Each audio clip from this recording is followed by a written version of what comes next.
Và số đấy đo này đo cái ngày này dương to tại nó cho nó tí cứ sầm biết mà sang cọt tại lượt tây nị mùi này cụp mà ní cứ cụp dưỡng mà ok nhưng cụp mùi máu nằm bày xua rồi trong cái mưa mà ok chẳng dương to thời tiết cứ kinh dị tha sầm biết sang cọt tây hàng cụp mà tây cụp hàng ấy mà ní hàng ấy nhỉ mà ok hiểu.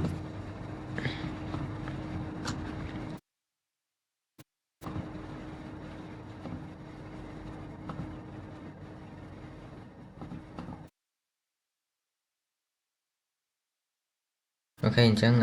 dương mới cứ sầm biệt cứมีรูปมนต์ថា base มา f average នៅលើ a chẳngបានន័យថាសម្ពាធដែលស្មានសង្កត់ទៅក្នុងគូបហ្នឹងគឺវាស្មើ base ស្មើ f average នៅលើ a f average ហ្នឹងគឺជាបាទកម្លាំងមធ្យមបាទចែកឲ្យបាទផ្ទៃគូបហ្នឹងអូខេ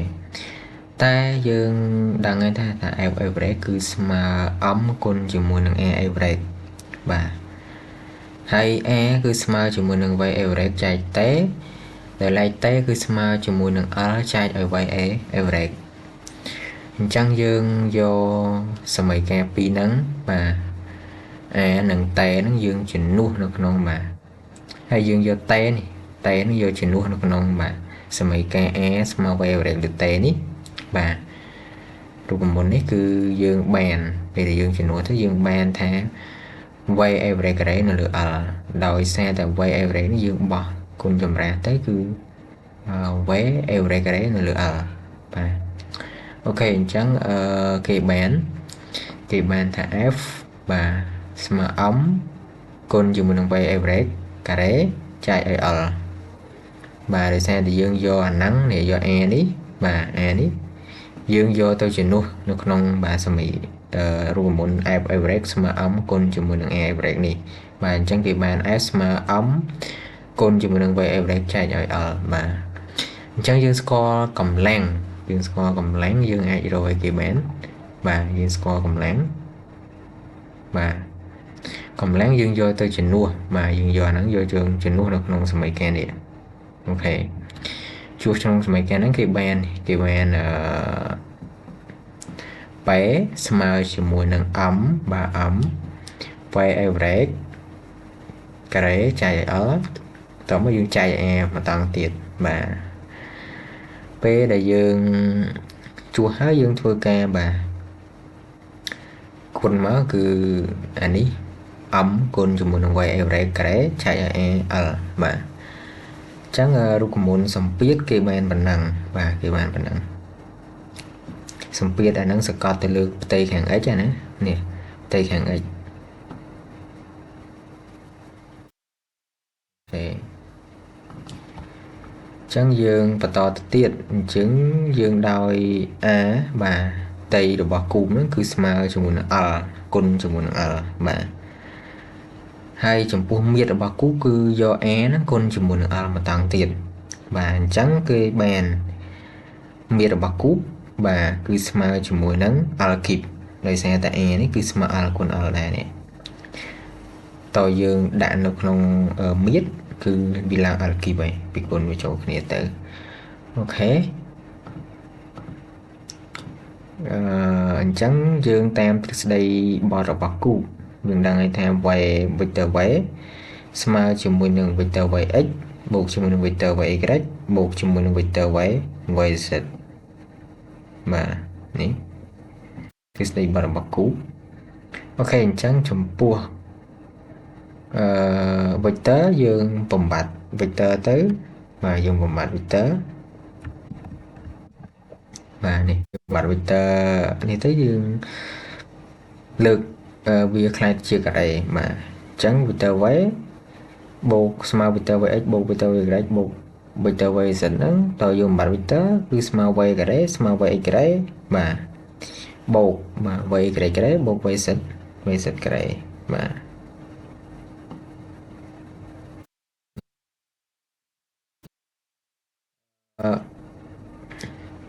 ដូចគ្នាដែរចំពោះល្បឿនមធ្យមវិញបាទល្បឿនមធ្យម v average ការ៉េវាស្មើ v average x ការ៉េបូក v average y ការ៉េបូក v average z ការ៉េដូចគ្នាដែរបាទដូចគ្នាដែរតែ v x v y v z គឺវាស្មើគ្នាបាទស្មើគ្នាភាសាតែល្បឿននៅក្នុងគូបនឹងវាស្មើគ្នាអញ្ចឹងនាំឲ្យល្បឿនខាងផ្ទៃខាង x ល្បឿនផ្ទៃខាង y ល្បឿនផ្ទៃខាង z គឺក៏វាស្មើគ្នាដែរនៅពេលដែរបាទវាស្មើនឹងវាផ្លាស់ទីទៅមុខផ្ទៃទាំង3ហ្នឹងអូខេអញ្ចឹងបន្តទៅទៀតនោះបាទនោះបាទv average ការ៉េគឺស្មើជាមួយនឹង3 v average x ការ៉េយើងចង់យកវាជា v average y ក៏បាន v average z ក៏បានបាទអញ្ចឹងខ្ញុំយក v average x ចុះអូខេអញ្ចឹងយើងនាំឲ្យបាទនាំឲ្យ v average x ការ៉េបាទបក3មកអង្គទី1មកគឺបានចែកបាទចែកអញ្ចឹងវាស្មើ v average ការ៉េចែកឲ្យ3បាទអញ្ចឹងតាមសមីការ1និងសមីការ2បាទសមីការ1និងសមីការ2គេបានមិននេះសមីការបាទសមីការនេះសមីការ1បាទនេះគឺជាសមីការ2អញ្ចឹងយើងយកបាទសមីការ2ជួសក្នុងសមីការ1មកនេះដែលយើងស្គាល់ v average x ការ៉េបាទអូខេអញ្ចឹង p គឺស្មើ m បាទគុណជាមួយនឹងបាទ v ការ៉េ average បាទចែកឲ្យ3ចែកឲ្យ v បាទ v នេះគឺជាមៀតបាទ v នេះគឺជាមៀតអញ្ចឹងគេបានសម្ពាធគេបាន p ស្មើជាមួយនឹង m នៅលើ v យើងរុញ v មកក្រោម m មកតម្លាក់បាទអានេះចុះមកក្រោមគឺគុណជាមួយនឹង v average ការ៉េបាទឬក៏ v ការ៉េ average ហ្នឹងគឺយើងនិយាយមួយណាក៏បានដែរអូខេអញ្ចឹងយើងបន្តទៀតគេបានបាទគេបានរូបមន្តមួយដែលគេស្រាយមកពីបាទសម្ពាធដែលសង្កត់ទៅលើផ្នែកខាង x បាទផ្ទៃខាង x ហ្នឹងនៃគូបហ្នឹងគេបាន p ស្មើ1នៅលើ3គុណជាមួយនឹង m នៅលើ v ហើយគុណជាមួយនឹង v ការ៉េ average បាទ v ការ៉េ average អូខេអញ្ចឹងប៉ុន្តែរ៉ូនេះគឺជាបាទម៉ាស់មៀតបាទ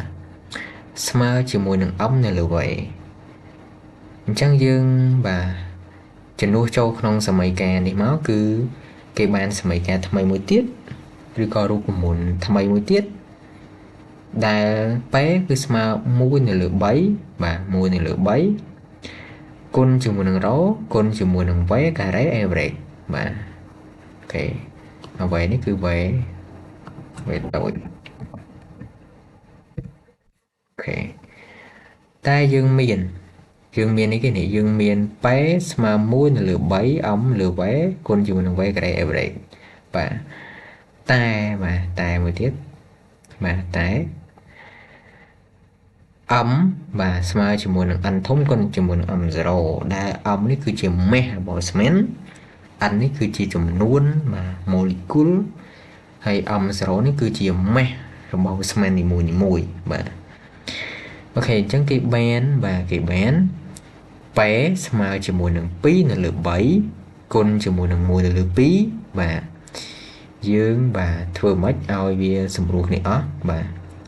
គុណជាមួយនឹង1លើ2គុណជាមួយនឹង n នៅលើ v គុណជាមួយនឹង m 0គុណជាមួយនឹង v ការ៉េ average បាទតែយើងដឹងហើយថាបាទ1លើ2គុណជាមួយនឹង m 0 v ការ៉េ average នេះគឺស្មើការ average បាទថាមពល kinetic មធ្យមនៃ molecule ឧស្ម័នបាទដែលផ្លាស់ទីនៅក្នុងធុងហ្នឹងអូខេអញ្ចឹងយើងជំនួសមកបាទគេបានរូបមន្តថ្មីមួយទៀតគឺរូបមន្ត p ស្មើជាមួយនឹង2នៅលើ3គុណជាមួយនឹង n នៅលើ v គុណជាមួយនឹងការ average បាទអូខេអញ្ចឹងយើងស្គាល់រូបមន្តមែនហើយបាទយើងស្គាល់រូបមន្តបាន4រូបមន្តហើយអូខេអញ្ចឹងខ្ញុំសូមឲ្យបងប្អូនបានមើលទៅលើរូបមន្តដែលត្រូវចងចាំបាទកាលណាដែលយើងចាំរូបមន្តនេះហើយគឺយើងមានឱកាសបាទក្នុងការធ្វើលំហាត់បានល្អឬក៏បានត្រឹមត្រូវបាទយើងមិនងាយភ្លេចទេកាលណាដែលយើងចាំរូបមន្តនេះកាលណាលំហាត់គេដាក់មកយើងអាចនឹកឃើញបាទយើងយករូបមន្តនេះទៅប្រើការក្នុងលំហាត់បាទអូខេអញ្ចឹងយើងចំពោះរូបមន្តចំនួនម៉ូលបាទម៉ូលគឺ n ស្មើជាមួយ m តូចនៅលើ m ធំបាទមួយទៀត n គឺស្មើជាមួយនឹង v នៅលើ v ម៉ូលបាទមួយទៀត n គឺស្មើជាមួយនឹង n ធំនៅលើ na បាទ n នេះគឺជាចំនួនម៉ូលេគុលបាទ na គឺចំនួន Avogadro បាទតែវាស្មើ6.0 បាទ22គុណ10សេគុណបាទដក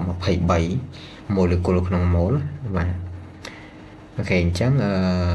ចំពោះរូបមន្តម៉ាស់មៀតមាន2ដែរគឺ ρ ស្មើ m នៅលើ v មួយទៀតយើងដឹងហើយថា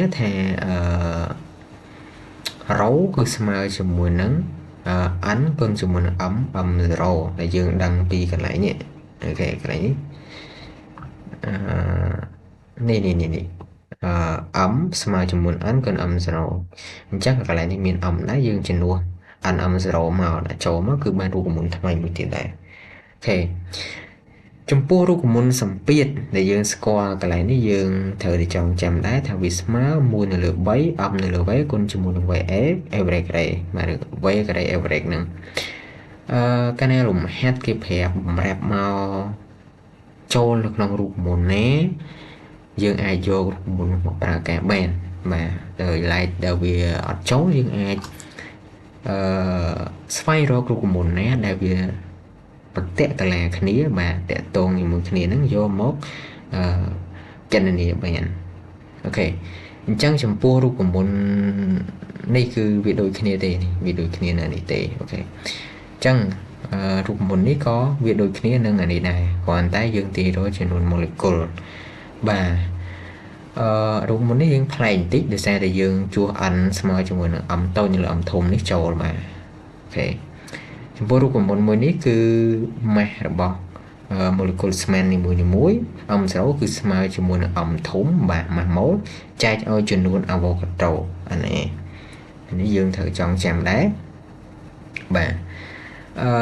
មួយទៀតរូបមន្តសម្ពាធដែរតែអានេះគឺវាតកតងទៅនឹងម៉ាស់មៀតបើគេប្រាប់ម៉ាស់មៀតហើយយើងយករូបមន្តនេះយកមកគណនាបាទយកមកធ្វើអូខេអានេះដូចគ្នាដែរកាលណាគេប្រាប់ចំនួនម៉ូលេគុលកាលណាគេប្រាប់ temporal kinetic កាលណាគេប្រាប់មៀតយើងអាចយករូបមន្តនេះយកមកក្រាបប្រើការបានតែវាបាទសម្ពាធគឺស្មើជាមួយនឹង2នៅលើ3គុណជាមួយនឹង n លើ v គុណជាមួយនឹងការ average អូខេបាទអញ្ចឹងសង្ឃឹមថាបងប្អូនអាចចាប់បាន